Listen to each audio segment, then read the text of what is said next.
Kini ang At Home with GMA Regional TV.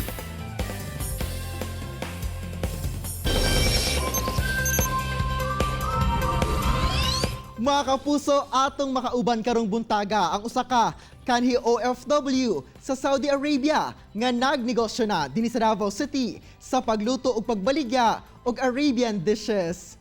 Paunsa ka kini nipatok nga klaseng pagkaon. Kana atong sayron kauban si Fatima Benito. Ma'am Fatima, maayong buntag ug dayon sa At Home with GMA Regional TV. Kamusta, ma'am? Okay naman po, Sir Argel.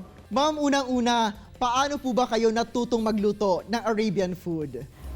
Kasi 8 years akong nasa abroad, sa Saudi. Cook ako doon sa isang residential doon. And then nung una wala akong alam, hindi ako familiar sa mga dishes nila hanggang sa yung pina all around ako, tapos hanggang sa na mas nakahiligan ko yung pagluluto, kaya nilagay nila ako sa cooking doon sa kusina na mismo. Tapos tumagal ako ng 8 years. Umuwi lang ako nung namatay na yung amo ko. Ano po ba ang kaibahan ng Arabian food sa mga Filipino food? Sa Arabian dishes kasi more on spices sila, maraming herbs na nilalagay. Unlike sa simpleng luto lang sa atin. Tapos yung rice nila kakaiba rin, yung mahaba, basmati rice. Yung rice natin mga lang yung matataba na mga kanin. Sa tingin po ninyo, mas matrabaho ba ang pagluluto ng Arabian food, ma'am? Oo, as in. For example, yung biryani. Yung sa biryani naman kasi, hindi siya yung isang lutuan lang yung kanin. Tapos yung mga isasahog mo pa, another luto na naman siya. Hindi gaya sa atin na pagkain, isang lutuan lang. Tapos pag okay na yung meat, luto na siya. Ma'am, sino-sino po ba ang kadalasang customer ninyo o sino ba ang mga mahihilig sa Arabian food? Yung mga dating OFW na sa Middle East na mga, kasi naranasan ko kasi dati nung bagong dating ako dito sa Pilipinas, may time na nami-miss ko yung mga pagkain namin sa abroad dati. So karon mga kapuso, ipakita ka nato ni Ma'am Fatima ang iyang pagluto og Arabian chicken biryani.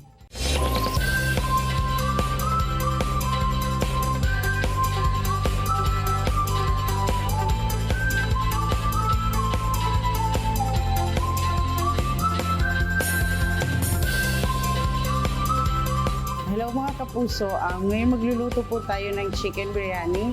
Fry tayo ng sibuyas. Halu-haluin lang po natin, and then hanggang sa mag-brown po yung sibuyas bago natin tanggalin sa mantika.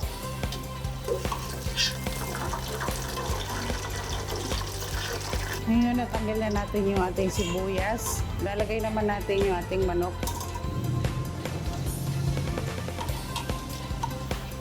Sunod naman na ilalagay natin is yung ating yogurt.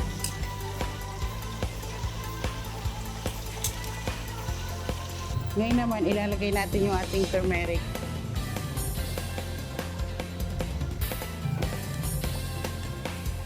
Garam masala na spices.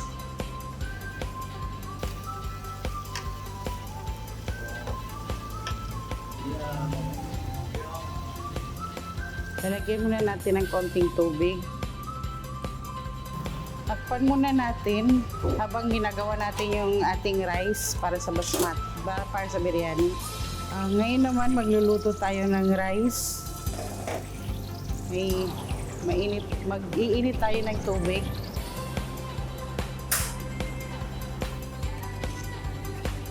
Masala.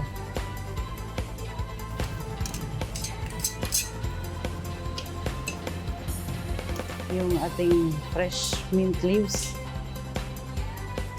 at yung fresh cilantro.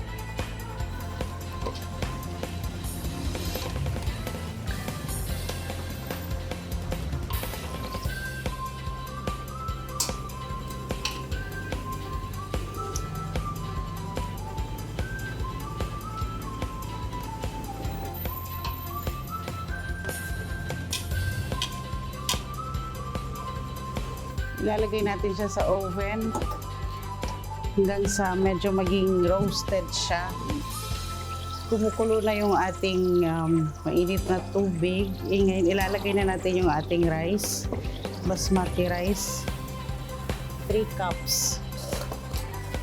Halu-haluin lang natin yung ating rice para hindi siya magdikit. Lagyan lang natin ng konting olive oil.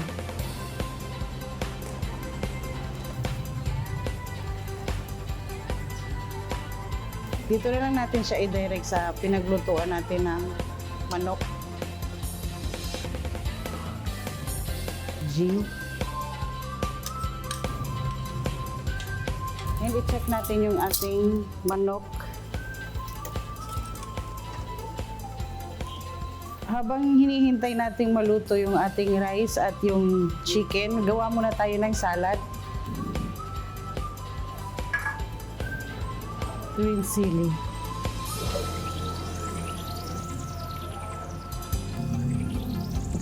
And then asin.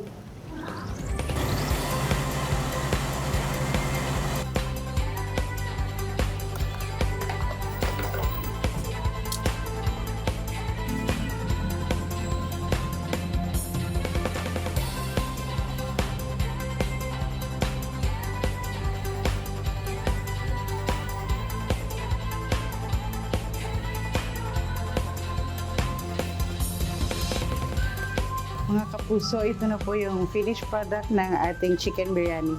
Wow, wala pa ko nakatilaw og Arabian food, no? Pero sa itsura pa lang sa giluto ni Ma'am Fatima, murag makahabhab gid ko sa kalamian na. Bitaw, daghan kay salamat Ma'am Fatima sa imong oras o higayon na gihatag sa At Home with GMA Regional TV.